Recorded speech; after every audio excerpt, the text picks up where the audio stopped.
இந்த பல்லவர் கால கட்டிடக்கலை சிற்பக்கலை வளர்ச்சிங்கிறது அந்த காலத்துல கலைகளுடைய பொற்காலம் அப்படின்னு கூட சொல்லலாம் அப்படின்னு சொல்றாங்க. இந்த கலை கட்டிடக்கலை இந்த துறைகள்ல பல்லவர்கள் அதாவது தனக்குன்னு ஒரு அது என்ன ட்ரேட்மார்க் உருவாக்கிக்கிறது. அதை அவங்க நல்லா தெரிஞ்சிருக்காங்க. ஒவ்வொருத்தரும் அவங்களுக்குன்னு யூனிக்கா சில விஷயங்களை வச்சிருந்தாதான் அவங்க நிலைக்க முடியும். இப்ப பல்லவர்கள் அந்த விஷயத்துல ரொம்பவே இதுவா இருந்திருக்காங்க. எப்படி நம்ம செஞ்சு வித்தியாசமா செஞ்சு இந்த தமிழர்களிடையே நம்ம ஒரு நல்ல பாராட்ட பெற்று நம்ம இங்க நிலைச்சு நிக்க முடியும். ஒண்ணு கிடைச்சது அப்படின்னு சொன்னா அந்த கிடைச்ச இடத்துல நம்ம எப்படி நிலைநிறுத்தி நம்ம நிக்க முடியுங்கிறது இது எல்லாருடைய வாழ்க்கைக்குமே பொருந்தக்கூடிய ஒண்ணுதான். அத அவங்க ரொம்ப அழகா செஞ்சிருக்காங்க. இந்த கட்டடக்கலை சிற்பக்கலையில என்ன பண்ணலாம், இந்த கட்டடங்க நம்ம குடை மலைகள் இருக்கு, இது இருக்கு, இவ்வளவு ஒரு சோர்ஸ் இருக்கும்போது வளம் இருக்கும்போது இந்த வளத்தை வச்சு நம்ம என்ன பண்ணலாம் அப்படிங்கிறத அவங்க ரொம்ப நல்லா யோசிச்சிருக்காங்க. இந்த கட்டிடக்கலை அவர்கள் அந்த கட்டிடக்கலையும் அதனோடு சேர்ந்து அந்த சிற்பக்கலையும் இவர்களுக்கு மிகப்பெரிய ஒரு வெற்றியை என்றைக்குமே அவங்க நிலைநிற்கிற மாதிரி ஒரு பதிவை பல்லவர்கள் தனக்கென்று உரிமையாக்கி கொண்டு போய்விட்டார்கள். அதனாலதான் நம்ம இன்னை வரைக்கும் பல்லவர்கள்னு சொன்னா நமக்கு ஞாபகம் வந்துடும் மகாபலிபுரமோ அல்லது பக்தி இலக்கிய காலகட்டமோ நமக்கு ஞாபகம் வந்துடும். ரெண்டுமே இணைந்ததுதான் அவர்களுடைய திறமாக இருந்திருக்கின்றது. சமணம் புத்தம் இதனை கடந்து அடுத்த காலகட்டத்திற்கு நம்ம செல்ல வேண்டிய நேரத்துல இந்த சமயங்களை முன்னிறுத்தி அதற்கும் ஒரு வாழ்வு கொடுத்து அதையும் தமிழர்களோடு இணைத்து அதே சமயம் தன்னுடைய கட்டிடக்கலையையும் அதற்கு பயன்படுத்தி அங்கதான் அந்த கோயில்கள் எல்லாமே அவர்கள் சீரமைத்து அந்த சிற்பங்களை உருவாக்கி அந்த அந்த அதை கலையாக்கி கலையோடு சேர்ந்து நமக்கு சமயத்தையும் கொடுத்தவர்கள் அவர்கள் அப்படிங்கிற ஒரு உயர்ந்த ஒரு நிலையை அடைந்திருக்கு. இதை நினைச்சு பார்த்தா கொஞ்சம் நமக்கு பிரமிப்பா கூட இருக்கும். இதையும் எப்படி இணைச்சு அதுவும் 7ஆம் நூற்றாண்டு காலகட்டத்திலே அவர்களுடைய அந்த பணி என்பது மிகவும் பாராட்டத்தக்கது அப்படின்னு தான் சொல்ல வேணும். சமயம் வளர்ந்தது. அதுல நமக்கு முரண்பாடான கருத்துக்கள் இருக்கலாம். சைவத்தையும் வைணவத்தையும் வளர்த்தார்கள், 2 பேரும் போட்டி போட்டாங்க, எல்லாம் நடந்தா கூட அதுக்கு இடையில அது நம்முடைய சமுதாயத்திற்கு எந்த அளவிலே அந்த பயனை தந்தது அப்படிங்கிறது தான் ரொம்ப முக்கியமாக பார்க்கப்பட வேண்டியது. ஏனென்றால் இந்த சமயம் என்பது நமக்கு ஒரு ஒழுங்குமுறையை கொடுக்கக்கூடியது என்பதால் தான் அன்றைய காலகட்டத்திலே அவர்கள் இந்த கட்டிடக்கலையும் பார்த்துக்கிட்டாங்க, சிற்பக்கலையும் பார்த்துக்கிட்டாங்க, கோயில் கலையும் பார்த்துக்கிட்டாங்க. அதே சமயம் நம்முடைய நாயன்மார்கள் ஆழ்வார்களையும் வளர்த்து விட்டவர்களாக இருக்கின்றார்கள். சரி, இந்த கட்டிடக்கலை அவர்களுடைய அந்த பல்லவர்களுடைய கட்டிடக்கலை திராவிட பாணிக்கு அடிப்படையாக இருந்திருக்கின்றது. அவர்கள் என்ன பண்ணியிருக்காங்க, இந்த குகைகளை குடைந்து கோயில்களை எழுப்புவதிலே சிற்பங்களை செதுக்குவதிலே ஒரு புதிய சகாப்தத்தை பல்லவர்கள் ஏற்படுத்தி இருக்கின்றார்கள். ரொம்ப எளிதிலே அழிந்து போகின்ற இந்த மரங்களோ இதையோ வச்சு பண்றதை விட்டுட்டு அந்த நிலையற்ற தன்மையில இருக்கிறது கோயில்கள்லாம், அதனால நம்ம நிலைத்த தன்மையோடு உருவாக்கணும் அப்படின்னு முதல் முறையாக பாறைகளை பயன்படுத்தி ஆலயங்கள் எழுப்புகின்ற முறையை தோற்றுவித்தவர்கள் இவர்கள்தான். பல்லவர் கால கோயில்களை அதனுடைய தன்மைகளை கொண்டு நாம் எப்படி வடிவமைக்கலாம், எப்படி வகுத்து காட்டலாம் அப்படின்னு சொன்னா குடவரை கோயில்கள், அதுதான் வடிவமைக்கப்பட்ட ஆலயங்கள். இப்படி 2 குடவரை கோயில்கள்னா அந்த அதுக்குள்ளேயே நம்ம உள்ள போய் குடைஞ்சி எடுக்கிறது. இன்னொன்று வடிவமைத்து இது இப்படி இருக்கணும் இது இப்படி இருக்கணும் அப்படின்னு பாக்குறது.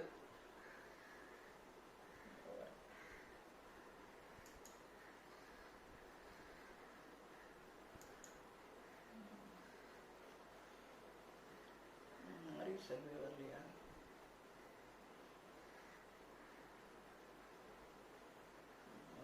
எல்லாரும் வந்தாச்சு, இன்னும் மாறி செல்வி வரல, இன்னும் செல்வி வரல போல. மாறி செல்வி இன்னொருத்தங்க தனலட்சுமி.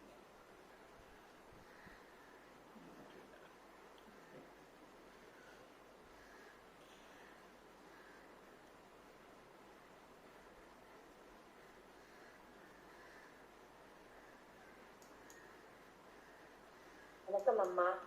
வணக்கம்மா. இடையில வந்ததுனால தடபடுது. மன்னிச்சிருங்கம்மா,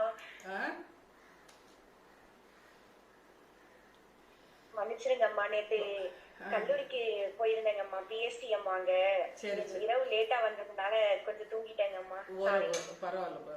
சரி, இந்த 2 பிரிவா வடிவமைக்கப்பட்ட ஆலயங்கள் குடவரை கோயில்கள் 2 பிரிவா பிரிக்கலாம். அந்த பாறையை குடைந்து அந்த எழுப்பப்பட்ட ஆலயங்களை ஒன்று தூண்களால் ஆன மண்டபங்கள் அல்லது வெறுமன மண்டபங்களாக சொல்றாங்க. இன்னொன்னு ஒற்றை கல்லிலே வடிவமைக்கப்பட்ட ஆலயங்கள், ரதங்கள். இப்படி வகைப்படுத்தி அவங்களுக்குள்ள இப்படி வைக்கணும் இப்படி வைக்கணும் அப்படிங்கிற ஒரு ஒழுங்குமுறை, எப்போதுமே ஒரு பிளான், இப்படி வைக்கலாம் இப்படி வைக்கலாங்கிறதெல்லாம் அதுதான் அவர்களுடைய வெற்றி.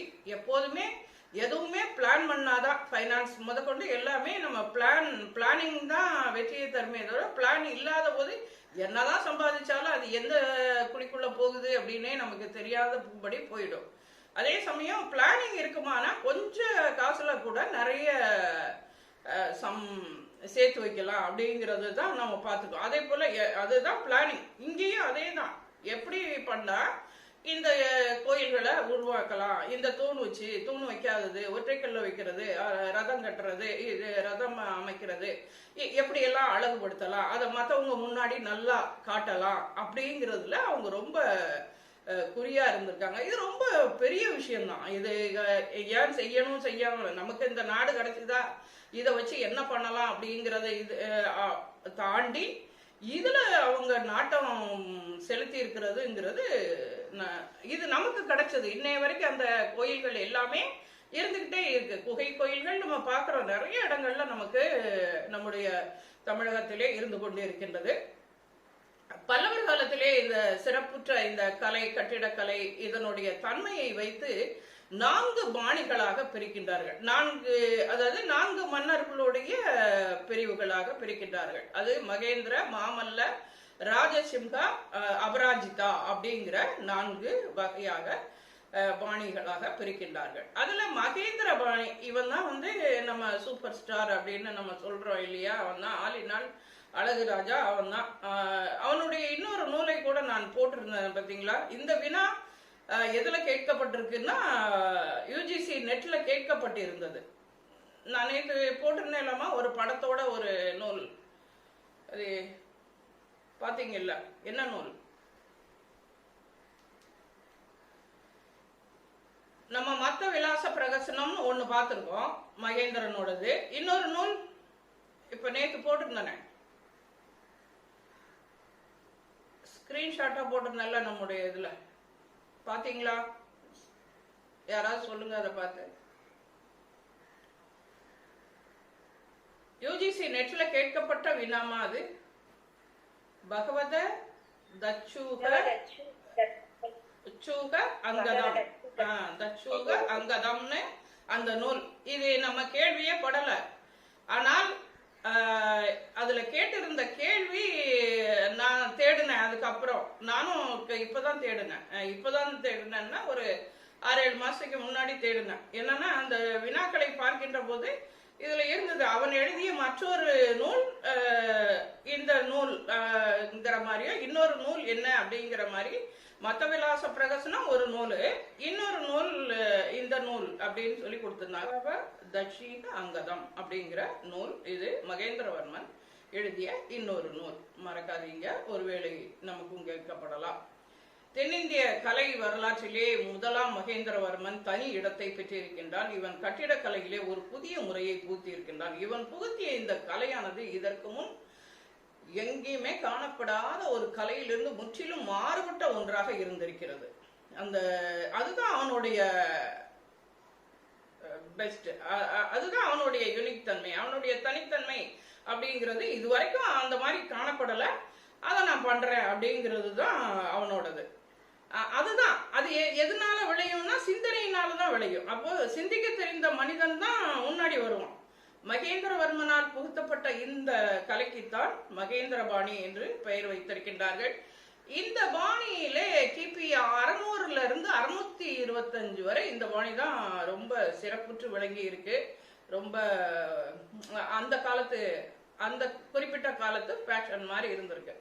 இது அழிந்து போகும் தன்மையுடைய மரம், செங்கற்கள் இதை வைத்து விட்டு இதையெல்லாம் இல்லாம அழியாத தன்மையுடைய பாறைகளை குடைந்து ஆலயங்களை எழுப்புகின்ற முறையினை இவன் பின்பற்றி இருக்கின்றான். இந்த முறையை பின்பற்றி அவன் கட்டிடக்கலை, சிற்பக்கலை இதன் பிறப்பிடமாகவே தென்னிந்தியாவை மாற்றி இருக்கின்றான். இந்த கட்டிடக்கலை, சிற்பக்கலைக்கு எங்க போனோம், எங்க கேட்கணும், எங்க பார்க்கணும் அப்படின்னு சொன்னா இது தென்னிந்தியாவில தான் இருக்கு அப்படின்னு சொல்ற அளவுல அவன் மாத்தி அமைச்சிருக்கான். உலக நாடுகளையே திரும்பி இன்னைக்கும் நம்ம நாட்டை தேடி வர்றதுக்கான காரணம் இந்த பாறையிலே குடைந்த சிற்பங்களுக்கும் ஓவியங்களுக்குமாகத்தான் எல்லாருமே வர்றாங்க. வெளிநாட்டுக்காரங்க அவ்வளவு டிக்கெட் போட்டுட்டு இங்க வர்றதுக்கான காரணமே அதுதான். அடுத்தது இந்த ஜனவரி மாசத்துல இந்த ஜல்லிக்கட்டு இதெல்லாம் பார்க்கறதுக்காக வருவாங்க. இந்த கட்டிடக்கலையும் சிற்பக்கலையும் தான் அவர்களை நம்மை நோக்கி திரும்ப வைக்கின்றது. அப்படி ஒரு இத காலங்காலமாக எல்லாரும் பார்க்கணும்னு நினைக்கிற, உலக நாட்டு மக்கள் எல்லாம் பார்க்கணும்னு நினைக்கிற ஒரு விஷயத்த செஞ்சுட்டு போயிருக்கான். அதுதான் அவனுடைய ரொம்ப நாம் பாராட்டக்கூடிய ஒன்று. நான் பாராட்டுறது இல்லை, அவனே அவனுக்கு ஒரு பாராட்டு கிடைக்கணும், நம்ம இந்த உலகத்துல ஒரு புதிய முயற்சியா செஞ்சு பார்க்கணும்னு சொல்லிட்டு. இதுல எவ்வளவோ தோல்விகள் வந்திருக்கும். அவன் முதல்லயே குறைஞ்ச உடனே எல்லாமே சரியா வந்திருக்காது. ஒரு பாறையை எடுத்திருப்பாங்க, அதுலயே நிறைய பாறைகள் உண்டு. சில பாறைகள் மாவு மாதிரி இருக்கும், உடஞ்சு போகும். சில பாறைகள் அந்த கல்லா இருக்கும், அது குடையவே முடியாதபடிக்கு இருக்கும். சில பாறைகள் மட்டும்தான், அதுலயே ஆண் பாறை பெண் பாறை எல்லாம் உண்டு அப்படின்னு சொல்லுவாங்க அவங்க. அதுல அந்த பாறைகளை குடைகின்ற போது அது சரியா அந்த நம்ம சிற்பத்துக்கு ஏற்றபடி வரணும், கோயில் அமைக்கிறபடி வரணும், இதெல்லாம் இருக்கு. இதையெல்லாம் அதை கண்டுபிடிச்சு அதை பண்றதுக்குள்ள நெடுநாட்கள் ஆகியிருக்கும். ஒரு நாள் நினைச்ச உடனே அடுத்த நாள் முடிஞ்சிருக்கிற வேலை இல்லை. பல ஆண்டுகள் அவன் முயற்சி பண்ணி செய்ததுதான் இந்த வேலை. எதுவுமே கஷ்டப்படாம வராது. பெயின் இருந்தாதான் கெயின் கிடைக்கும். இதுதான் வாழ்க்கையினுடைய நிதர்சனமான உண்மை. அது பெயினா நம்ம நினைச்சுக்கிட்டா அது ஒரு டிராவல், அது ஒரு பயணம். அந்த பயணத்தை அவன் அழகா பண்ணியிருக்கிறான். அவனுடைய வாழ்க்கையில ரொம்ப ரசிச்சு பண்ணியிருக்கான். அதனால அவன் இன்றளவும் எது நம்ம ரசிச்சு பண்றோமோ அது பல நாளுக்கு நீக்கும், பல பேர் பாராட்டுவாங்க, அந்த நிலையை எய்தும். இந்த கலையை பின்பற்றி இவன் எழுப்பிய ஆலயங்கள் தொண்டை மண்டலத்திலே அதிகமாக காணப்படுகின்றன.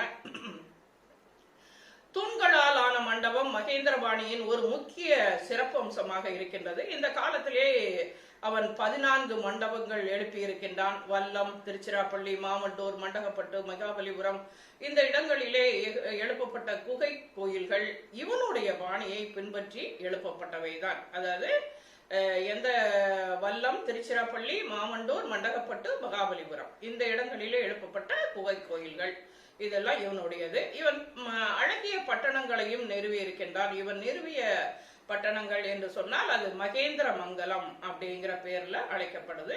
கலை வளர்ச்சிக்கு இவன் ஆர்வம் காட்டியதால் இவனை விசித்திர சித்தன் என்ற புனை பெயர் சொல்லி அழைக்கின்றார்கள். அடுத்ததாக ஒருவன் இருக்கின்றான், அதுதான் அந்த மாமல்ல பாணி. அடுத்த வருகின்ற பாணி அது என்னன்னா, இவனுடைய பையன் முதலாம், நேற்று நம்ம பார்த்தோம் வரிசையில அடுத்தது யாரு அப்படின்னுட்டு, முதலாம் நரசிம்மவர்மன். அவனும் தந்தையை போலதான் கலை வளர்ச்சிக்காக பாடுபட்டு இருக்கின்றான். இவன் காலத்திய கலை திராவிட பல்லவ கால பின்னணியை கொண்டதாக இருந்திருக்கின்றது. கலைகளிலே மாமல்ல பாணி என்பது தனி சிறப்பு பெற்று விளங்கி இருக்கின்றது. இந்த பாணியை நம்ம அது 625 வரைக்கும்னு பார்த்தோம். இது 625 இருந்து 647 வரைக்கும் அந்த இடைப்பட்ட காலத்துல இந்த பாணியானது சிறந்து விளங்கி இருக்கிறது. இந்த காலத்துல இந்த சிறந்து விளங்கிய இந்த பல்லவர் கலையை அந்த நாட்டிற்கு பயணத்தை மேற்கொண்ட அந்த சீன யாத்திரிகர் யுவான் சுவாங் புகழ்ந்து பாடியிருக்கின்றார், கூறியிருக்கின்றார். அவருடைய குறிப்பிலே நாம் காண முடிகிறது, அந்த அயல்நாட்டு பயணியினுடைய குறிப்பிலிருந்து. இந்த மாமல்லபாணி மலைகளை குடைந்து ஆலயங்களை கட்டும் முறையை அறிமுகப்படுத்தி இருக்கின்றது. இந்த பாணியிலே அமைந்த ஆலயங்கள் மகாபலிபுரத்திலே அதிகமாக காணப்படுகின்றன என்பதை நாம் பார்க்க முடிகின்றது. மகாபலிபுரத்தில் உள்ள ஒற்றை கற்களிலே செதுக்கப்பட்ட இந்த 7 ரதங்கள் இந்த பாணி கோயில்களுக்கு சிறந்த சான்றுகளாக விளங்குகிறது. இந்த ரதங்களை பகோடாக்கள் அப்படின்னும் வழங்குறாங்க. அதே மாதிரி இவர்களுடைய காலத்திய நாணயங்களுக்கும் என்ன பேருமா? பல்லவர் கால நாணயங்கள்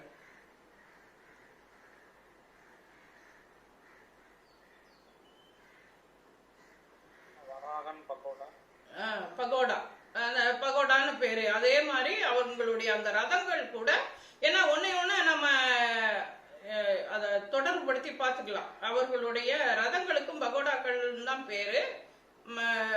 அந்த காலத்துலதான் பக்கோடா போட்டிருப்பாங்களோ என்னவோ தெரியல. சாப்பாட்டு உணவுப் பொருளுக்கும் பக்கோடான்னு பேர் வச்சாங்களோ என்னவோ தெரியல. அவங்களுடைய காசுக்கு பக்கோடான்னு பேர் வச்சிருக்காங்க. அவற்றுள் தர்மராஜா, பிம்மதேவா, அர்ஜுனா, திரௌபதி, சகாதேவா, கணேசா ஆகியோருக்கு எழுப்பப்பட்ட கோயில்கள் மிக சிறந்த கோயில்களாக இருக்கின்றன. இந்த ரதங்கள் மகாபலிபுரத்திலே காணப்படுகின்ற குன்றுகளுக்கு தெற்காக, அதே சமயம் கடற்கரையை ஒட்டி காணப்படுகின்றன. நீங்க பார்த்திருப்பீங்க நிறைய பேரு. இந்த ஆலயங்களிலே மனிதர்கள், பறவைகள், விலங்குகள் ஆகியவற்றோட வடிவத்துல அழகாக அமைக்கப்பட்டிருக்கின்ற நல்ல சிற்பம் செதுக்கி அந்த சிற்பங்களானது அழகா வைக்கப்பட்டிருக்கு.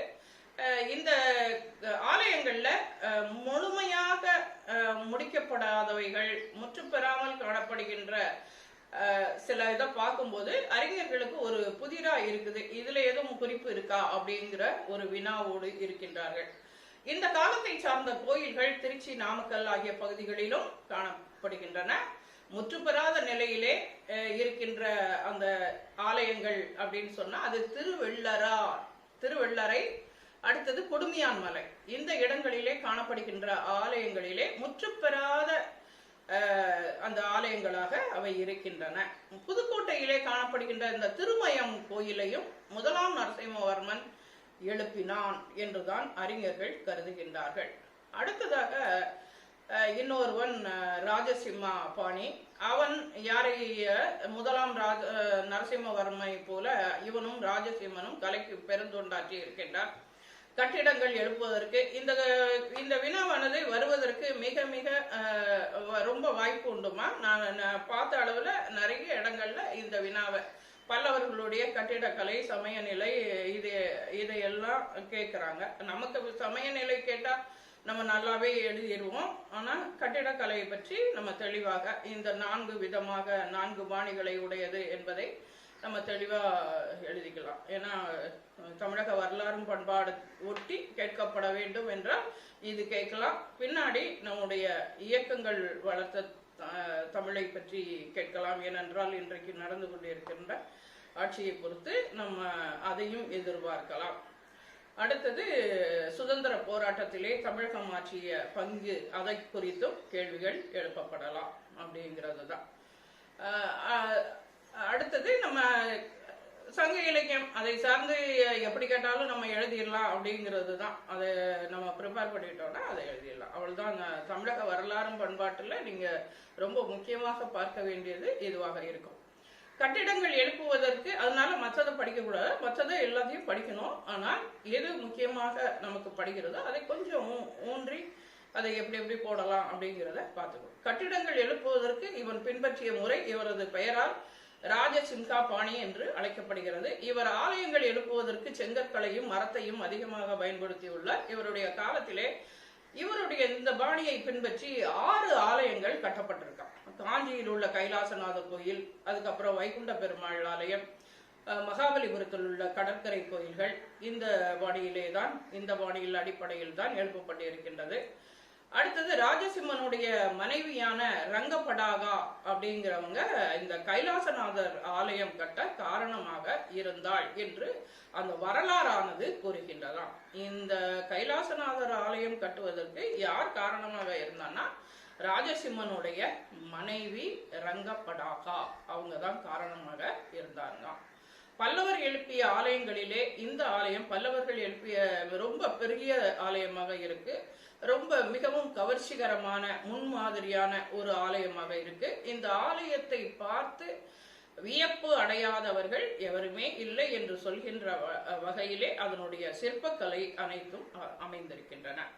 இந்த காலத்திலே எழுப்பப்பட்ட இன்னொரு கோயில் என்ன அப்படின்னு பாத்தீங்கன்னா முக்குண்ட நாயனார் ஆலயம், ஓலக்கண்ணீஸ்வரர் ஆலயம், சாலுவன் குப்பம் என்ற இடத்திலே அமைக்கப்பட்டிருக்கின்ற சிங்க குகை, அதுக்கப்புறம் காஞ்சியிலே இருக்கின்ற பனமலை ஆலயம், அடுத்தது ரவதீஸ்வரர் ஆலயம், அடுத்தது ராஜசிம்மன் என்னென்ன செஞ்சான் அப்படிங்கிறத நம்ம தெரிஞ்சுக்கிறதுக்கு இது எல்லாம் தான் நமக்கு உதவியா இருக்கு.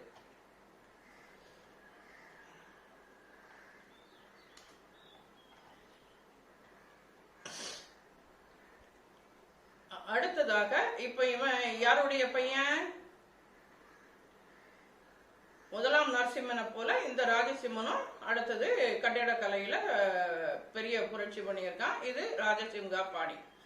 அடுத்தபடியா அபராஜிதா பாணி. இந்த அபராஜிதனோட தானே நம்முடைய பல்லவ வம்சமானது முடிவடைகிறதுன்னு பார்த்தோம் இல்லையா? அப்படிதானே?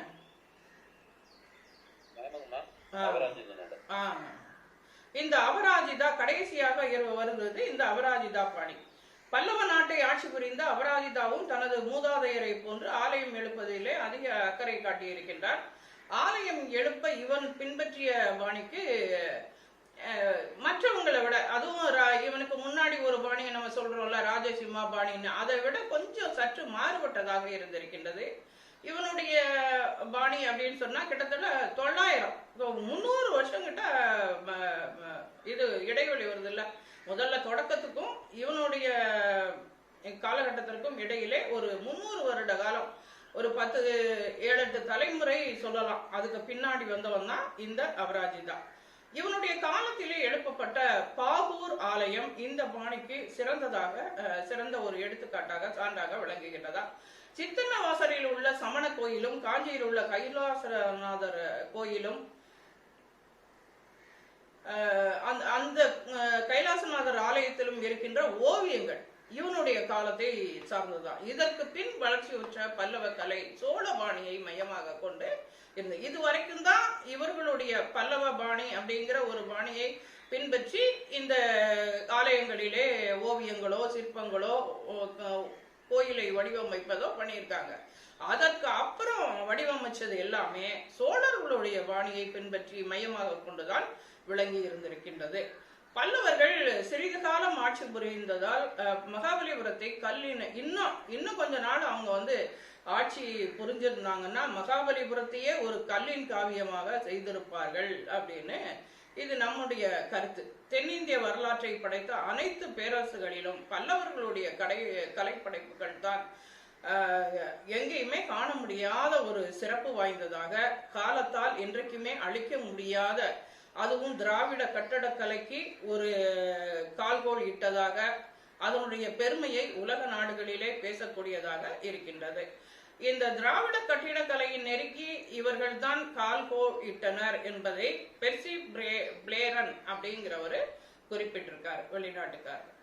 அடுத்தது இவர்கள் காலத்திலே எப்படி கட்டிடக்கலையும் சிற்பக்கலையும் கோயில் கலையும் வளர்ச்சி பெற்றிருந்ததோ அதே போல இசைக்கலையும் வளர்ச்சி பெற்றிருந்தது. இசையும் பாட்டும் எல்லாம் ஒன்று சேர்ந்து இறை வழிபாடு எல்லாமே அவனுடைய காலத்துல அவ்வளவு சிறப்பா இருந்திருக்கு. அவருடைய காலத்துல இசையின் முக்கியத்துவம் எப்படி இருந்தது அப்படிங்கறது பார்க்கலாம்.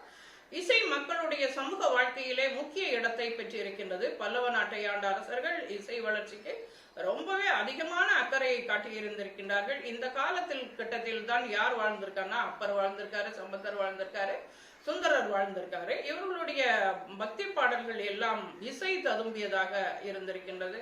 திருவாசகமும் அந்த காலகட்டத்திலே இசைஞர்கள் பயன்படுத்திய யாழ், வீணை போன்ற கருவிகளின் பெயர்களை குறிப்பிட்டிருக்கிறது. நம்ம தொடர்ச்சியாக யாழை பயன்படுத்துகின்றோம். அதே போல அந்த யாழ் என்பது மாற்றம் பெற்று வீணை என்ற கருவியாகவும் உருப்பெற்றிருக்கின்றது. அதுவும் இந்த காலகட்டத்திலே நாம் பார்க்கக்கூடியதாக இருக்கின்றது. வைஷ்ணவ ஆழ்வார்களின் 4000 திவ்ய பிரபந்தம் என்ற நூலும் கூட இசைக்கு முக்கியத்துவம் கொடுத்திருக்கின்றது. குறிப்பாக இந்த காலகட்டத்தில் இலக்கியங்கள் தாளத்திற்கு அதிகம் முக்கியத்துவம் கொடுத்திருக்கின்றன. அந்த கிருஷ்ண சாஸ்திரி அப்படிங்கிறவரு மகேந்திரவர்மன் தென்னிந்தியாவில் உள்ள மிகச்சிறந்த இசையாளனாக விளங்கினான் என்றும், தாளா என்ற இசை இவனால் பிரபலப்படுத்தப்பட்டது, தாளம் அப்படின்னு சொல்றோம்ல, அந்த தாளா என்ற இசை இவனால் பிரபலப்படுத்தப்பட்டது என்றும் குறிப்பிட்டு இருக்கின்றார். கிருஷ்ண சாஸ்திரி அப்படிங்கிறவரு தன்னுடைய ஆராய்ச்சியிலே மகேந்திரவர்மன் தென்னிந்தியாவில் உள்ள மிகச்சிறந்த இசையாளனாக, அவன் நாடக கலையிலே வல்லவன், இசையிலே வல்லவன், சிற்பக்கலையிலே வல்லவன், எல்லாவற்றிலும் விசித்திரமான சித்தனாக இருந்திருக்கின்றான் அவன். மகேந்திரவர்மன் தென்னிந்தியாவில் உள்ள மிகச்சிறந்த இசையாளனாக விளங்கினான் என்று தாளா என்ற இசை இவனால் பிரபலப்படுத்தப்பட்டது. ஒருவேளை இந்த தாளா என்ற இசை இவனால் பிரபலப்படுத்தப்பட்டவன் எந்த பல்லவன் அப்படின்னு கூட கேட்கலாம். எங்கேயாவது உள்ள இருக்கிறத வச்சு கேட்கலாம். அப்போ நம்ம இதை வாசிச்சிருந்தா மட்டும்தான் நமக்கு தெரிய வரும். அதனாலதான் மீண்டும் மீண்டும் வாசிங்கன்னு சொல்றதுக்கான காரணம் இதுதான். ஒவ்வொரு மதிப்பெண்ணும் நமக்கு போயிட்டே இருக்கக்கூடாது, வந்துகிட்டே இருக்கணும் அப்படிங்கிறத தான் நம்ம பார்க்கணும். எதுக்காக நான் சொல்றேங்கிறத மீண்டும் மீண்டும் அங்கங்க நான் வலியுறுத்தி சொல்லிக்கிட்டே இருப்பேன். பல்லவர் காலத்தை சார்ந்த புதுக்கோட்டையில் உள்ள குடுமியான் மலை கல்வெட்டு 7ஆம் நூற்றாண்டில் இசைக்கு கொடுக்கப்பட்ட முக்கியத்துவத்தை, இந்த குடுமியான் மலை கல்வெட்டுக்கு இசைக்கு கொடுக்கப்பட்ட முக்கியத்துவத்தை பற்றி விளக்கி கூறுகிறதாம். இந்த வரலாற்று முக்கியத்துவம் வாய்ந்த இந்த இசை பொறிப்பு 1ஆம் மகேந்திரவர்மன் காலத்தை, இசை பொறிப்பு என்றால் கல்வெட்டிலே அது பொறிக்கப்பட்டிருக்கு. புதுக்கோட்டை குடுமியான் மலை கல்வெட்டு, அதை இசை பொறிப்பு அப்படின்னு சொல்றாங்க. இசையை பற்றிய குறிப்பானது அதிலே காணப்படுகிறது. அந்த கல்வெட்டிலே, குடுமியான் மலை கல்வெட்டிலே காணப்படுகிறது. அதனால இந்த இசை பொறிப்பு என்று அதனை சொல்கின்றார்கள். அது 1ஆம் மகேந்திரவர்மன் காலத்தை சார்ந்ததாக இருக்கின்றது. இது 7 பிரிவுகளும் பல உட்பிரிவுகளையும் கொண்டதாக இருக்கின்றது. ஒவ்வொரு உட்பிரிப்பும் 16 விதமான 4 சுரங்களை குறிப்பிடுகின்றன அப்படின்னு சொல்றாங்க. இதுல இருக்கிற ஒவ்வொரு உட்பிரிவும் 16 விதமான 4 சுரங்களை குறிப்பிடுகின்றன. இந்த கல்வெட்டு மகேந்திரவர்மன் இசைக்கு கொடுத்த, அதாவது அவன் எல்லா ஆய கலைகள் 64லையும் ஈடுபாடு உடையவனாக இவன் இருந்திருக்கின்றான் என்பதைத்தான் அவனுடைய அரசாட்சியிலே நடந்த விஷயங்கள் எல்லாம் நமக்கு காட்டுது. அவன் எப்படிப்பட்டவனா இருந்தான். அவன் அதாவது நம்ம சொல்லுவோம்ல, சங்க இலக்கியத்துல சொல்லுவோம்ல, மன்னா உலகத்து மன்னுதல் குறித்தோ தம்புகள் நிறுவி தாம் வாய்ந்தனரே, அந்த இதுக்கு ரொம்ப முக்கியமான சான்றாக திகழ்பவன் இவன் தான். எல்லாத்தையும் படைச்சிட்டு என்னைக்குமே நிலைக்கக்கூடிய வகையில பாறையில படைத்து விட்டு சென்று விட்டான். இது இந்த காலகட்டத்துக்குள்ள அழியுமா? அழியவே செய்யாது. இப்ப எவ்வளவு நூற்றாண்டு ஆயிடுச்சு, இப்ப 16-17 நூற்றாண்டுகள் ஆகிவிட்டது. இன்றைக்கும் அது அப்படியே இருக்கு. இன்னும் எத்தனை நூற்றாண்டுகள் ஆனாலும், 100,000 ஆண்டுகள் ஆனாலும் அந்த கல் அப்படியேதான் இருக்க போகுது. அவனுடைய அழியாமல் செய்துவிட்டு அவன் போயிருக்கின்றான். எவ்வளவு யோசிச்சு அதை செஞ்சிருக்கான்னு பாருங்களேன். அது சும்மா சாமானியப்பட்ட எத்தனையோ சிற்ப கலைஞர்கள் அதுக்கு வேலை செஞ்சிருக்கணும், எத்தனை பேரையோ வச்சு அவன் வேலை செஞ்சிருக்கணும். அதுக்கு ஒரு எஃபர்ட் எடுத்திருக்கணும், இப்படி பண்ணணும் அப்படி பண்ணணும். அதுல அவனுக்கு ஒரு ஈடுபாடு இருந்திருக்கணும். இல்லைன்னா முடியாது. அடப்போ இந்த கல்லெல்லாம் வெட்டி என்னத்துக்கு அப்படின்னு நினைச்சிட்டு இருந்தாங்கன்னா ஒண்ணும் பண்ண முடியாது. ஆனா இதுல இந்த கல்லிலே கலைவண்ணம் காண்கின்ற அந்த மனம் இருந்திருக்கு அவன்கிட்ட. அதே சமயம் இசையிலையும் அவனுக்கு ஆர்வம் இருந்திருக்கு. அந்த முக்கியத்துவத்தையும் நம்ம பார்க்க முடியுது. அதை குடுமியான் மலை கல்வெட்டுகளிலே இதை நாம் பார்க்கலாம் அப்படின்னு 7ஆம் நூற்றாண்டுல அதற்கு கொடுக்கப்பட்ட முக்கியத்துவத்தை அதுல நம்ம பார்க்க முடியுது அப்படின்னு சொல்றாங்க. வரலாற்று முக்கியத்துவம் வாய்ந்ததாக அந்த இசை பொறிப்பு காணப்படுகிறது. அதுவும் யாருடையது தான்னா 1ஆம் மகேந்திரவர்மன் காலத்தை சார்ந்ததுதான். 7 பிரிவுகளோட பல உட்பிரிவுகளை கொண்டதாக அந்த இசை பற்றிய செய்தி காணப்படுகிறது. அடுத்தது, அந்த குடுமியான் மலை கல்வெட்டை ஆராய்கின்ற போது அந்த காலத்திலே இந்துஸ்தானி கர்நாடக இசைகள் மக்கள் மத்தியிலே ரொம்ப முக்கியத்துவம் பெற்றிருக்கவில்லை அப்படிங்கிறதையும் தெரிஞ்சுக்க முடியுதான். இந்துஸ்தானி இசையெல்லாம் நம்ம எங்க கொண்டிருப்போம், நமக்கு தெரிஞ்ச பாட்டை தான் பாடியிருப்போம் அப்படிங்கிறது தான் அன்றைய காலகட்ட இத தெரியுது. அந்த குடுமியான் மலை கல்வெட்டிலிருந்து. இல்லைன்னா நாங்க தான் முன்னாடி வந்தமாக்கும் அப்படின்னு. இப்போ இடைக்காலத்துல நம்ம மொழியை பற்றி பேசுகின்ற போது மொழி ஆராய்ச்சியாளர்கள்லாம் முதல்ல சொன்னது என்னன்னா, தமிழ் மொழியானது எங்க இருந்து வந்திருக்கு அப்படின்னா வடக்கிருந்து தான் வந்தது, வடக்கிருந்து தான் வந்தது. அந்த அதிலிருந்து பிறந்ததுதான் இது. அதுல உள்ள சொற்கள்லாம் இங்க இருக்கு. இங்க இருந்து அவங்க எடுத்துட்டு போனாங்களா அல்லது நாங்க அங்க இருந்து இங்க எடுத்தோமா? நாங்க எங்ககிட்ட இருந்துதான் அவங்க எடுத்துட்டு போயிருக்காங்க. ஆனா அவங்க சொல்றது எல்லாம் எப்படின்னா, வடமொழியிலிருந்து தான் தமிழ் மொழி பிறந்ததுன்னு முதல்ல சொல்லிக்கிட்டு இருந்தவங்க அதன் பிறகு நிரூபிச்சதுக்கு அப்புறம் தான் எல்லாரும் கொஞ்சம் அடங்கி இருக்காங்க. அது வரைக்குமே இந்த சூழ்நிலை தான் நிலவி இருக்கின்றது என்பதை பார்க்கின்றோம். அதே போலதான் இப்போ நம்முடைய இசையானது, தமிழ் இசையானது எங்கே இருந்து பிறந்தது அப்படின்னா, இந்துஸ்தானி இசையில இருந்து தான் பிறந்தது, கர்நாடக இசையில இருந்து தான் பிறந்தது அப்படின்றாங்க. அதுக்கெல்லாம் முற்றுப்புள்ளி வைப்பது போல குடுமியான் மலை கல்வெட்டை ஆராய்கின்ற போது அதுல இந்துஸ்தானி இசை, கர்நாடக இசையோ மக்கள் மத்தியில அந்த அன்றைய காலகட்டத்திலே முக்கியத்துவம் பெற்றிருக்கவில்லை என்பது நாம் அறிய முடிகின்றது. இந்த குறிப்புகள் நம் தமிழிசையை சார்ந்ததாகவே இருக்கின்றது. புதுக்கோட்டை நகருக்கு தெற்கே 14 மைல்கள் தொலைவிலே டி.ஏ. கோபிநாத ராவ் அப்படிங்கிறவரால் கண்டுபிடிக்கப்பட்ட அந்த திருமயம் பொறிப்பு, திருமயத்துல கண்டுபிடிக்கப்பட்ட அந்த கல்வெட்டு ஒரு கையால் செய்ய குத்துன கல்வெட்டா தான் இருக்கு அந்த கல்வெட்டு. இந்த பொறிப்பில் காணப்படுகின்ற எழுத்து வடிவம் குடுமியான் மலை பொறிப்பில் உள்ள எழுத்தின் வடிவமும் ஒன்று போல் உள்ளது. அப்போ ஒரே காலம் இந்த திருமயம் கல்வெட்டு குடுமியான் மலை கல்வெட்டிலும் காணப்படுகின்ற அந்த எழுத்து வடிவம் ஒன்று போலவே இருக்கின்றது. இந்த பொறிப்புகள் அந்த கால இசை வளர்ச்சியை அறிந்து கொள்ள உதவும் முக்கியமான சான்றுகளாக இருக்கின்றன. இந்த கல்வெட்டுகள் ரெண்டுமே அன்றைய கால இசை வளர்ச்சியை நாம் அறிந்து கொள்வதற்கு மிகவும் உதவி செய்கின்றன. அடுத்தது நடனம். பல்லவ அரசர்கள் நடனத்திற்கும் அதிகமாக முக்கியத்துவம் அளித்திருக்கின்றார்கள். இந்த காலகட்டத்திலே நடனம் அரண்மனையோடும் ஆலயத்தோடும் நெருங்கிய தொடர்புடையதாக விளங்கி இருக்கின்றது. ஆனால் பல்லவர்கள் உள்நாட்டு பாரம்பரிய நடன வளர்ச்சிக்கு ஊக்கமளித்ததாக சான்றுகள் எதுவும் தெளிவாக கிடைக்கவில்லை.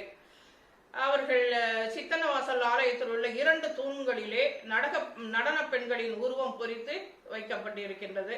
இது நடனக்கலைக்கு பல்லவ மன்னர்கள் அளித்த முக்கியத்துவத்தை காட்டுகிறது. இப்போ ஆய கலைகள் 64 அப்படிங்கிற மாதிரி அந்த 64 கலைகளையும் இவர்கள் தங்களுடைய அரசு ஆட்சி காலத்திலே கொண்டு வந்திருக்கின்றார்கள் என்பது தெரிய வருகின்றது. இப்போ ஒரு கோயில்னு சொன்னா வெறுமனே ஒண்ணு கட்டி வைக்கலாம். ஆனா அது எதெல்லாம் இணைஞ்சிருக்கு பாத்தீங்களா?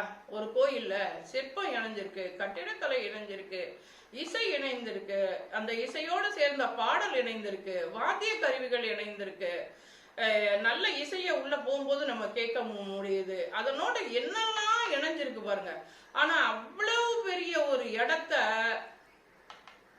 நம்ம தார பார்த்துட்டு இருக்கோம் அப்படிங்கிறது தான் ரொம்ப பெரிய விஷயம். அது மட்டும்தான் அங்க உள்ள விஷயமே தவிர மற்றது எல்லாமே அது அந்த கோயில் அப்படிங்கிறதுல எல்லாம் அடங்கி இருக்கு. நம்ம போனா இத்தனை விஷயங்களையும் நம்ம ஒரு சேர பார்க்கக்கூடியதான ஒரு சூழல் ஏற்படுகின்ற இடமாக இருந்து அதையும் அதனுடைய வளர்ச்சிக்கும் அடிப்படையான காரணமாக இருந்தவர்கள் இந்த பல்லவ மன்னர்கள் தான். அப்போ இத்தனையும் ஒரு சேர ஒரு கோயில் என்று எடுத்துக்கொண்டால் அதுல இவ்வளவு அது சிற்பம், அந்த கட்டிடக்கலை, அந்த இடத்துல இருக்கிற அந்த நடனம், இசை எல்லாம் சேர்ந்த ஒன்றாக இருக்கிறது அப்படிங்கிறது நம்ம ரொம்ப ரொம்ப வியக்கக்கூடியதாக தான் இருக்கின்றது. ஒரு சேர ஆய கலைகளையும் வளர்க்கின்ற இடமாக கூட இந்த கோயில்கள் இருந்திருக்கின்றன. அதை படைத்தவர்கள் மிகவும் ரொம்ப ரொம்ப சிந்தனையோட படைச்சிருக்காங்க. இது எல்லாமே வாழ்க்கைக்கு வேணும். இதையெல்லாம் ஒட்டுமொத்தமா ஒவ்வொருத்தர் வீட்லயும் இருக்கிறதுக்கு வாய்ப்பு இல்லாட்டாலும் ஒரு பொது இடத்துல இது எல்லாமே இருக்க வேண்டியது அவசியம். இது மனதுக்கு ஊக்கம் அளிக்கக்கூடியது, மனதிற்கு ஆறுதல் தரக்கூடியது, நம்முடைய முன்னேற்றத்துக்கு இதுவும் உதவி செய்யும். இந்த மனசை பக்குவப்படுத்துறதுக்கு இறைவன் மட்டும் உதவி செய்யல, அந்த இறை பொருளோடு இந்த கலைகளும் நமக்கு உதவி செய்யும். இது எல்லாமே சூட்சுமமாக அவர்கள் அங்கே நமக்கு அறிவித்திருக்கின்றார்கள். என்னதான் நம்ம சடங்குகள் சம்பிரதாயங்கள் பண்ணா கூட இந்த கலைகளோடு சேர்ந்து நம்ம அதையும் பண்ணியிருக்கோம் அப்படிங்கிறது தான் இங்க நம்ம கவனிக்க வேண்டிய ஒன்று. இந்த மன்னனுடைய அரண்மனையில் இருக்கின்ற மண்டபத்திலே அவர்கள் நடனம் ஆடுவது போன்றும், அதை பல்லவ மன்னன் 2ஆம் நந்திவர்மன் அவனது உயர் அதிகாரிகளும் கண்டுகடிப்பது போன்றும் இருக்கின்றதாம். எந்த இடத்துல இந்த வைகுண்ட பெருமாள் ஆலயத்துல கொத்தி அந்த செதுக்கப்பட்டுள்ள இந்த சிற்பங்கள் அனைத்துமே ஆண்களையும் பெண்களையும் கொண்ட ஒரு நடன குழுவை சித்தரிப்பது போல வடிவமைக்கப்பட்டிருக்கா. அந்த அரண்மனையில உள்ள மண்டபத்துல அவங்க நடனம் ஆடுவது போலவும், பல்லவ மன்னன் 2ஆம் நந்திவர்மன் அதை பார்த்து அவனுடைய அதிகாரிகளும் ரசிப்பது போலவும் அந்த காட்சி அமைந்திருக்கின்றதாம். அதில் 3 நாட்டிய பெண்கள் அவர்கள் முன் நின்று நடனம் ஆடுவது போன்றும், மற்ற 2 நாட்டிய பெண்மணிகள் ஒரு நாட்டியக்காரனின் 2 பக்கமும் நின்று கொண்டு நடனம் ஆடுவது போன்றும் வடிவமைக்கப்பட்டு இருக்கின்றதாம். இதுதான் அங்க நடந்தது அப்படின்னு சொல்லி அதையும் ஒரு ஆவணப்படுத்தி இருக்காங்க பாத்தீங்களா. அது ரொம்ப முக்கியமாக கவனிக்க வேண்டியது. இல்லைன்னா இப்படி எல்லாம் நடனம் ஆடினாங்களா அப்படிங்கிறது நமக்கு ஒரு தனியா ஒரு பொண்ணு ஆடினாளா, 2 பேர் சேர்ந்து ஆடினாங்களா, 3 பேர், அது என்ன மாதிரி நடந்தது, மன்னன் எப்படி பார்த்துக்கிட்டு இருந்தான் அப்படிங்கிற அந்த காட்சியை கூட அவர்கள் காட்சிப்படுத்தி இருக்கின்றார்கள்.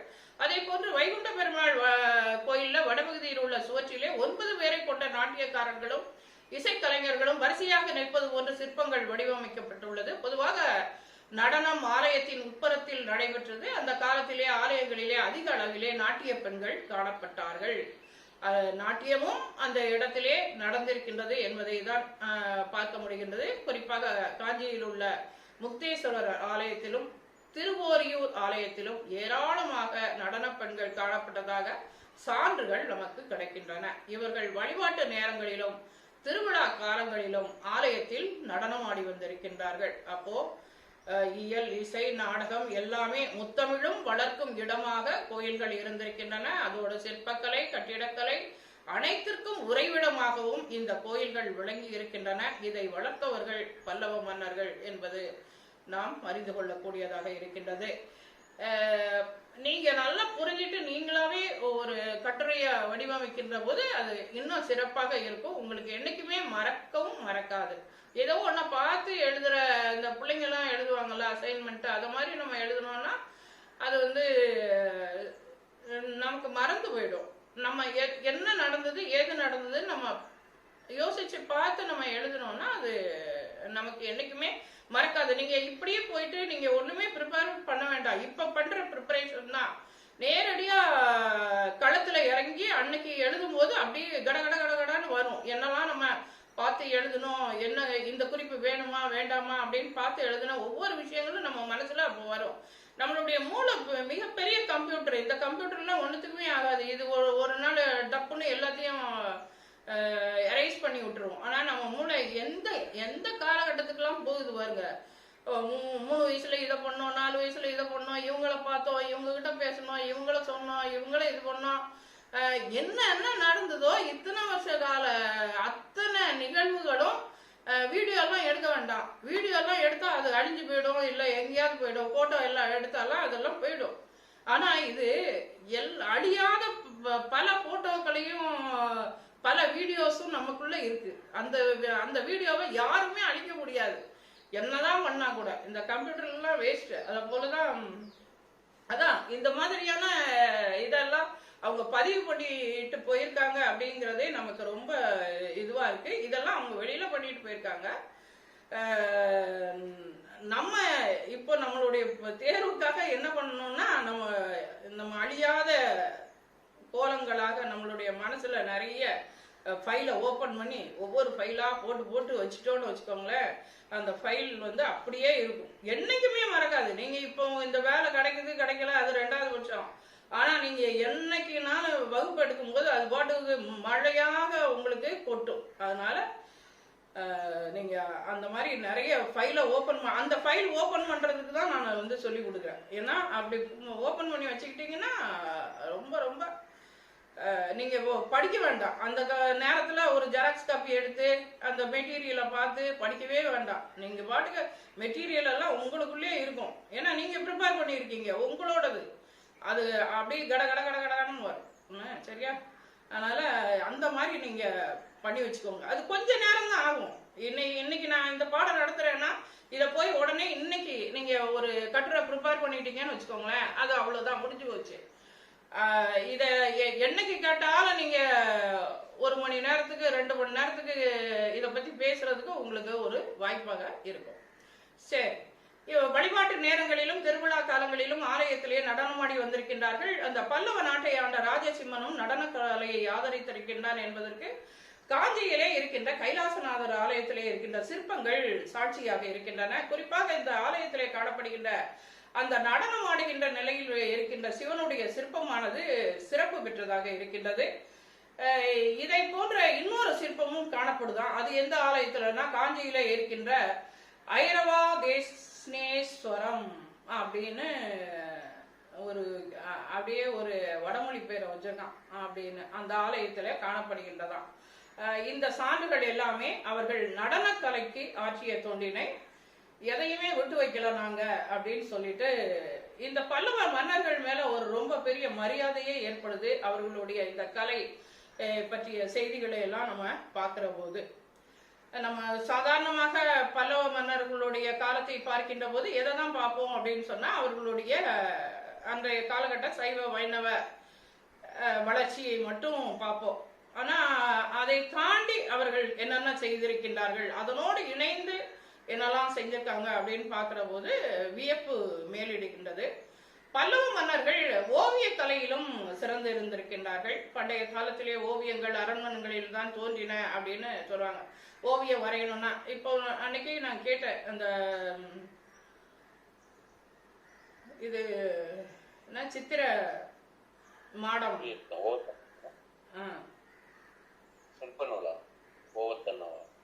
இல்லம்மா, இது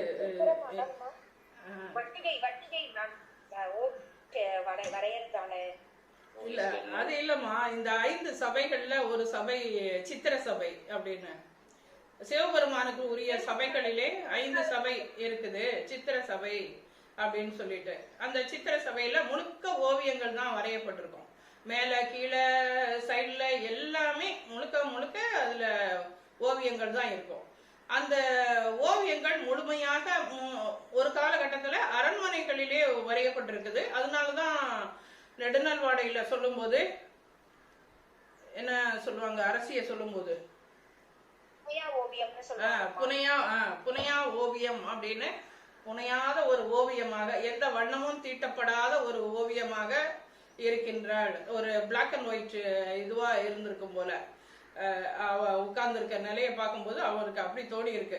வண்ணம் தீட்டப்பட்ட ஓவியம்னா அது ஒரு அழகா இருக்கும்ல, அதனால அந்த ஓவியங்கள் அரண்மனையில் தான் இருந்திருக்கின்றன. அரண்மனைகளிலே காணப்பட்ட இளவரசர்களும் இளவரசிகளும் ஓவியங்கள் வரைவதை தங்களுடைய பொழுதுபோக்காக கூட கொண்டிருந்தாங்களாம். இவங்களுக்கு வேலையே என்னன்னா சும்மா இருக்கும்போது ஓவியங்கள் வரைவது. இந்த ஓவியக்கலை பல்லவர் காலத்திலே அதனுடைய வளர்ச்சியின் உச்சநிலையை அடைந்தது இருக்கின்றது என்பதை பார்க்க முடிகின்றது.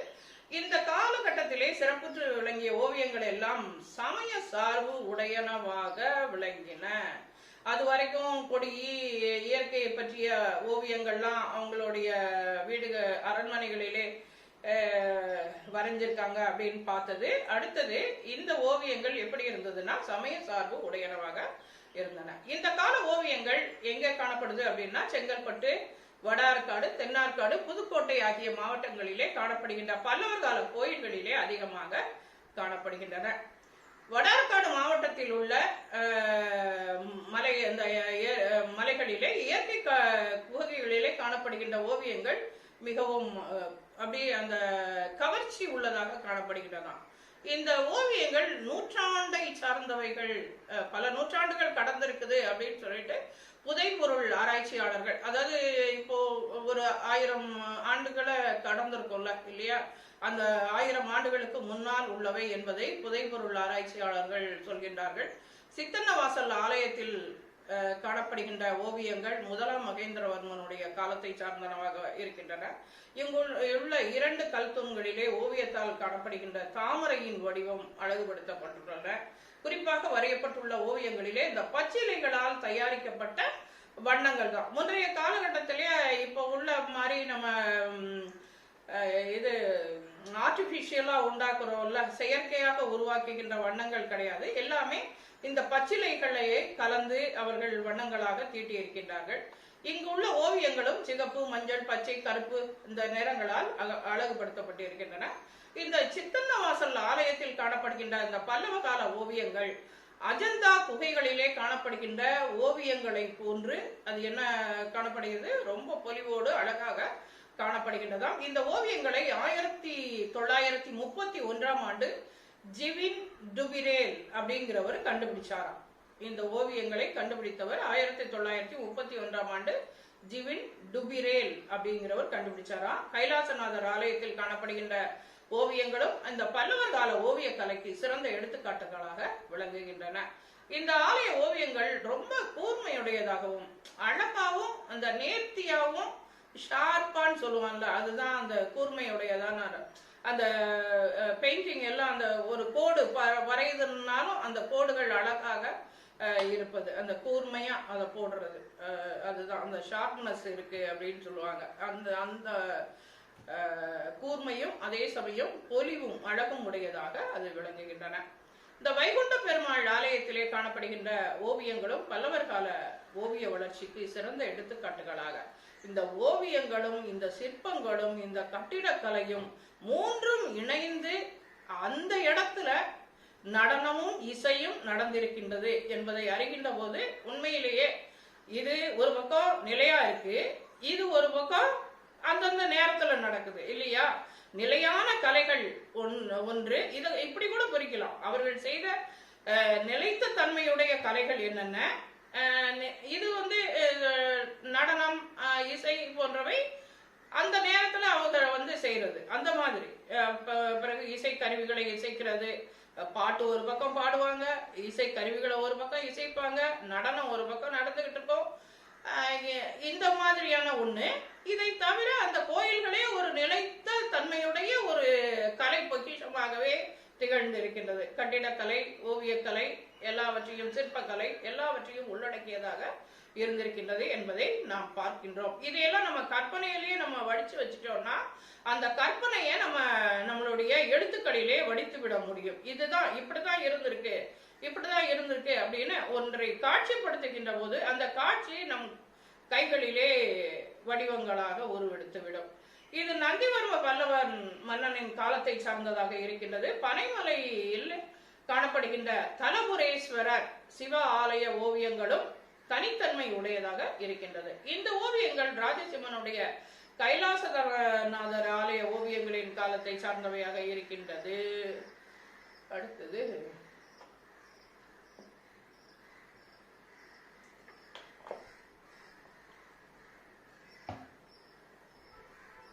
மலையடிப்பட்டியில் உள்ள குகை கோயிலில் காணப்படுகின்ற ஓவியங்களும் பல்லவர் காலத்தை சார்ந்தன.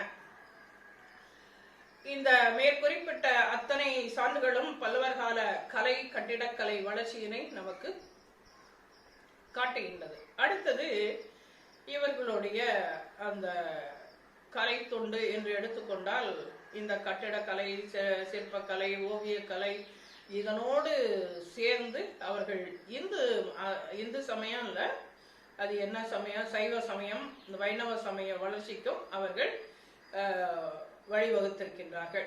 கலை ஆர்வம் அவர்களிடம் இருந்திருக்கின்றது. அந்த கலை ஆர்வம் தான் அவர்களை இந்த விதத்திலே உருவாக்கி இருக்கின்றது என்று கூட சொல்லலாம். இவர்கள் காலத்தில் தான் இந்த குடவரை கோயில்கள், ஒற்றைக்கல் கோயில்கள், கட்டுமான கோயில்கள், பெரிய கோயில்கள் என்று எல்லா கோயில்களும் உருவாகி இருக்கின்றன. அந்த கோயில்களிலே சிற்பங்கள் உருவாகி இருக்கின்றன. அந்த சிற்பங்கள் எல்லாமே கதை கூறுகின்ற சிற்பங்களாக இருக்கின்றது. பல கதைகளை சொல்லுகின்ற ஓவியங்களும் அங்கே இருந்திருக்கின்றது. மக்களை கவர்கின்ற இசை, நடனம் இதுவும் இருந்திருக்கின்றது.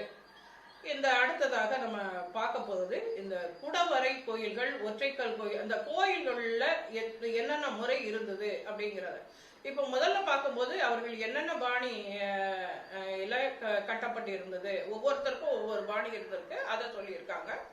அதுக்கப்புறம் அந்த கோயில்கள்ல என்னென்னலாம் இருந்தது, ஓவியம் இருந்தது, சிற்பம் இருந்தது, இசை இருந்தது, நடனம் இருந்ததுன்னு பார்த்தோம். ஆனால் இந்த கோயில்கள், அந்த ஒற்றைக்கல் கோயில்கள் என்றால் என்ன, அதனுடைய நிலை என்ன அப்படிங்கிறத நம்ம குடவரை கோயில்கள்னா என்ன அப்படிங்கிறத இங்க பார்க்கலாம்.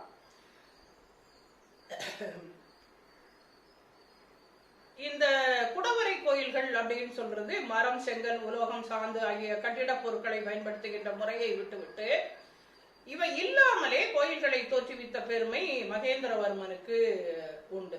அவன் மலைகளை வெட்டி பிளக்க செய்து, குன்றுகளை குடைய செய்து குடைவரை கோயில்களை அமைத்திருக்கின்றான். இது நிறைய இடங்கள்ல நம்ம பார்க்கிறோம். அந்த குடவரை கோயில்கள் அதே கல் அந்த பாறையை குடைஞ்சி அதுலயே ஒரு கோயில், அதுலயே அந்த தூண்கள் எல்லாமே அமைச்சிருக்கிறத நம்ம பார்க்க முடியுது. மலைகளின் அடிவாரத்திலும் அல்லது உச்சியிலும் அல்லது அந்த ஆற்றுப்படுகைகளிலே இருக்கின்ற குன்றுகளிலும் கூட அமைச்சிருக்காங்க. மாமண்டூரிலும் குடவரை கோயில்களை அமைத்தான். மகேந்திரவாடியிலும் சிங்காவரத்திலும் தூமக்கல்லிலும் பெருமாள் கோயில்களை குடைந்து எடுத்திருக்கின்றான். சீயமங்கலத்திலும் பல்லாவரத்திலும் வல்லம், தளவானூர், திருக்கழுக்குன்றம், திருச்சிராப்பள்ளி முதலிய இடங்களிலும் சிவாலயங்களை அப்படி குடைஞ்சு எடுத்திருக்கான். அடுத்தது மண்டகப்பட்டுல மும்மூர்த்தி ஆலயங்களை அமைத்திருக்கின்றான். அதனால்தான் அவனை சேதகாரி அப்படின்னு சொன்னாங்களாம் இந்த மகேந்திரவர்மனை. அவனுக்கு தான் எத்தனை பட்ட பேரு, அது தனியா நம்ம பார்க்கணும். மகேந்திரவர்மன் காலத்து குடவரை கோயில்கள் தூண்களை கொண்ட மண்டபங்களாக காட்சி அளிக்கின்றன. தூண்கள் கொண்ட மண்டபங்களாக காட்சி அளிக்கின்றன. முதலாம் நரசிம்மவர்மன் தந்தையின் அடிச்சுவட்டிலே முதலில் குடவரை கோயில்களையே அமைத்திருக்கின்றான். இவன் காலத்திலே குடவரை கோயிலின் வளர்ச்சி உச்சகட்டத்தை எட்டி இருக்கின்றது. மலையடியில் நரசிங்க பெருமாள் கோயிலும், திருச்சி மலையடி தென்மேற்கு மூலையிலே ஒரு கோயிலும், நாமக்கல், திருவள்ளரை, திருமயம், குடுமியான் மலை முதலிய இடங்களிலே கோயில்களும் நரசிம்மன் காலத்து குடைவரை கோயில்களுக்கு சிறந்த விளக்கமாக அமைகின்றன. மகாபலிபுரத்தில் இவன் காலத்து குகை கோயில்கள் இருக்கின்றன. இவன் காலத்திலே குடைவரை கோயில்கள், இப்போ இந்த கோயில்கள் என்ன மாதிரி எல்லாம் அமைஞ்சிருந்ததுன்னு மட்டும் கேட்டாங்கன்னா நீங்க எழுதுற வகையிலையும் அதுக்கும் நீங்க ப்ரிப்பேர் பண்ணி வச்சுக்கணும். இது எல்லாமே சேர்ந்து நீங்க ப்ரிப்பேர் பண்ணி வச்சுக்கிட்டாலே எதை கேட்டாலும் நம்ம எழுதிடலாம். பல்லவர் கால கலை, இலக்கியம், கட்டிடக்கலை, ஓவியக்கலை, சிற்பக்கலை எல்லாத்தையுமே நம்ம எல்லாவற்றிலும் சிறந்து விளங்கியவர்கள் பல்லவர்களே என்பதை நம் பாடப்பகுதி கொண்டு நிறுவுக இல்ல ஆய்வு செய்கன்னு என்ன கேட்டாலும் நம்ம எழுதிக்கலாம். இவன் காலத்து குடவரை கோயில்கள் சதுர வட்டமுடைய அந்த சதுர வடிவில் இருக்கிற தூண்களாக இருந்திருக்கு. உருட்டு காடிகள் வெட்டப்பட்டதா, போதிகைகள் உருண்டு காடிகள் வெட்டப்பட்டது. என்னன்னு புரியல, சரி அது பார்த்துட்டு சொல்றேன். தூண்களின் அடியிலே சிறந்த வாயுடன் இருக்கும் சிங்கங்கள் தூண்களை தலையில் தாங்கி இருப்பது போன்று காட்சி அளிக்கின்றன. தூண்களின் அடியிலே திறந்த வாயோடு இருக்கின்ற சிங்கங்கள் தூண்களை தலையிலே தாங்கி இருப்பது போன்ற காட்சி. எப்படி எப்படிலாம் காட்சிப்படுத்தணும்னு நினைச்சிருக்காங்களோ அந்த காட்சிகளை அவர்கள் உருவாக்கி இருக்கின்றார்கள். அடுத்தது ஒற்றைக்கல். இப்போ எது திறந்த வாய் அந்த சிங்கம் அது அப்படியே தூணை தாங்கிட்டு இருக்க மாதிரி இவ்வளவு அழகா இருக்கும் பார்த்தீங்களா. அந்த தூணு நம்ம கற்பனை செஞ்சு பார்த்தா கூட அழகா இருக்கு. அந்த சிங்கம் வாயை திறந்திருக்கிறது, அந்த வாயில இருந்து அது தூணை தலையில அப்படியே தாங்கிக்கிட்டு நிக்கிற மாதிரி இருந்தா நம்ம பார்த்துருக்கோம்ல நிறைய கோயில்கள் எல்லாம் அப்படி சிங்கம் இருக்கிற மாதிரி மேல அது தலைமையில இருந்து தூண் வர்ற மாதிரி இருக்கும். தலையில் தாங்கி இருப்பது போன்ற காட்சி தருகின்றன. ஒற்றைக்கல் கோயில்களும் குடைவரை கோயில்களே ஆகும். இது ஒரு தனி பாறையை குடைந்து கோயிலாக்கப்பட்டது. அடுத்தது இத்தகைய ரதங்கள்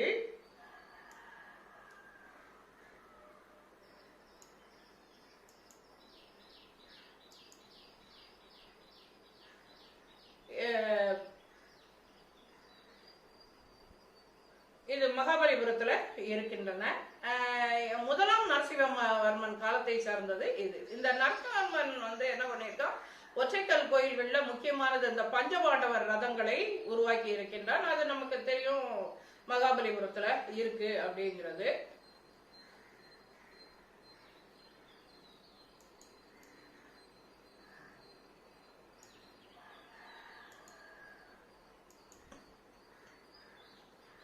கட்டுமான கோயில்கள்.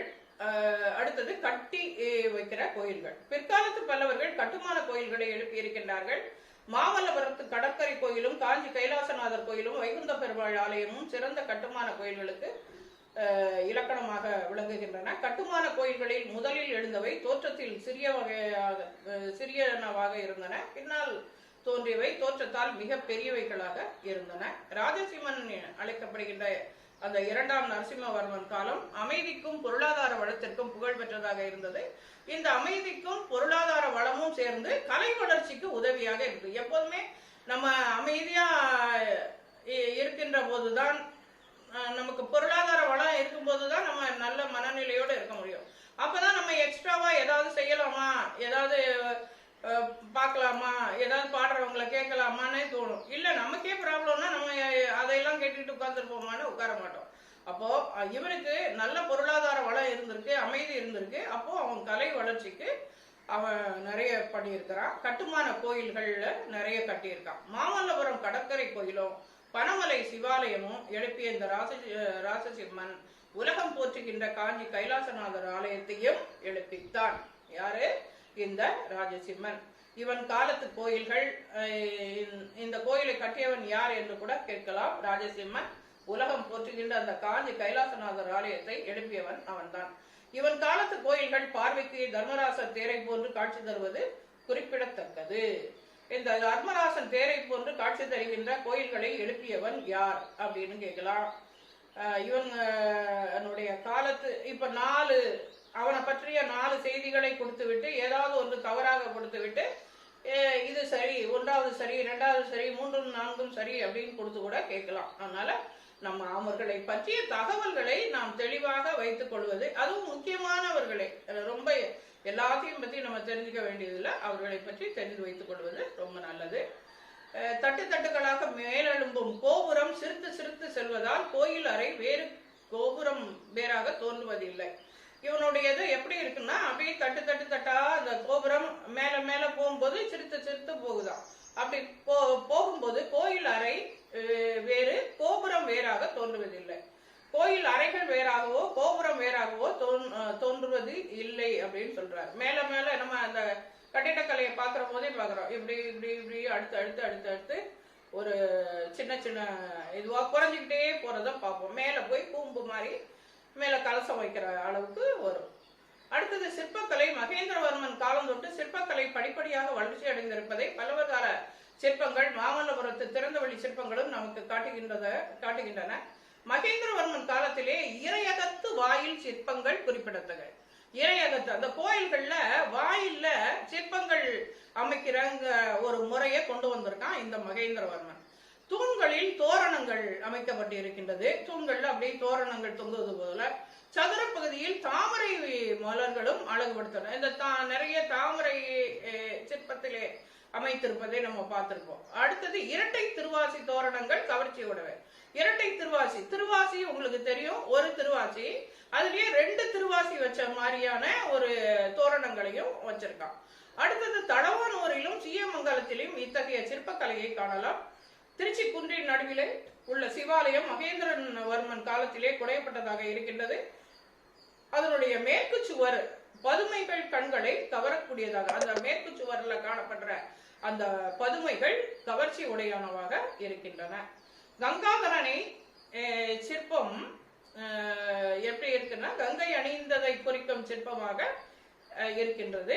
நாமக்கல் மலைக்கோயிலின் முன்மண்டபத்து தாழ்வாரமும் கோயில் சுவரிலே திருமால் அவதாரத்தை உணர்த்துகின்ற சுவர் சிற்பங்களும் மகேந்திரவர்மன் காலத்து சிற்பியின் கைவண்ணத்தை காட்டுகின்றன. அந்த நாமக்கல்ல காணப்பட்ட அந்த மலைக்கோயில் முன்மண்டபத்து தாழ்வாரத்திலே கோயில் சுவரிலே அந்த திருமால் அவதாரத்தை உணர்த்துகின்ற சுவர் சிற்பங்கள் காணப்படுகிறதா. அது மகேந்திரவர்மன் காலத்து கைவண்ணத்தையும் அந்த சிற்பியோடைய கைவண்ணத்தையும் கற்பனை தரையின்னு நம்ம பார்க்க முடியுது. அப்போ எங்கெங்க நல்ல சிற்பி கிடைக்கிறானோ அவனை எல்லாம் கூட்டு செய்ய போய் தான் இது மிகவும் சிறப்பாக இருந்திருக்கிறது. நரசிம்மன் காலத்து குகை கோயில் சுவர்கள் சிற்ப சுவர்கள் என்று காட்சி அளிக்கின்றன. அந்த குகை கோயில்ல இருக்கிற சுவர்களே எப்படி இருக்குன்னா முழுக்க சிற்பத்தால் ஆனதா தான் இருக்கு. அதனால அந்த சுவர்களை வெறும் சுவர்கள்னு நம்ம சொல்லவே முடியாது, எல்லாமே சிற்ப சுவர்களா தான் காட்சி அளிக்கு. அந்த இதை பாத்தீங்கன்னா அதுல நிறைய புராண கதை இருக்கு. நம்ம அந்த சுவர்னு பார்க்கவே முடியாது, சிற்பங்கள் அப்படின்னு தான் நம்ம பார்க்க முடியும். அந்த அளவுல எல்லாமே சிற்பச்சுவர்களாக காட்சி அளிக்கின்றன. அது அந்த சிற்பியினுடைய திறனை காட்டுவதாக இருக்கின்றது. நரசிம்மனின் மாமல்லபுரத்தை ஒரு திறந்த வழி கலைக்கூடம் என்று கூறலாம். அங்கே பஞ்சபாண்டவர் ரதங்கள் என்று அழைக்கப்படுகின்ற ஒற்றை கற்கோயில்கள் பெரும் சிற்பக்கூடமாக நிற்கின்றன. இருமாடி அர்ச்சுனர் ரதம், அதில் நாச்சுவர்களிலும் செதுக்கப்பட்டிருக்கின்ற உருவச் சிலைகள், பீமர் ரதத்து சிங்க தூண்கள், தர்மராஜர் தேர் சிற்பங்கள், சகாதேவன் ரதத்து சிற்ப வேலைப்பாடுகள் ரொம்ப வியக்கத்தக்க வகையிலே அமைந்திருக்கின்றன. இவற்றுக்கு பின்னால் நிலை கொண்ட அந்த சிங்க உருவம் கூட ரொம்ப இயற்கையா உயிரோட்டத்தோட இருக்கு அப்படின்னு சொல்லியிருக்காங்க. நன்றிமா.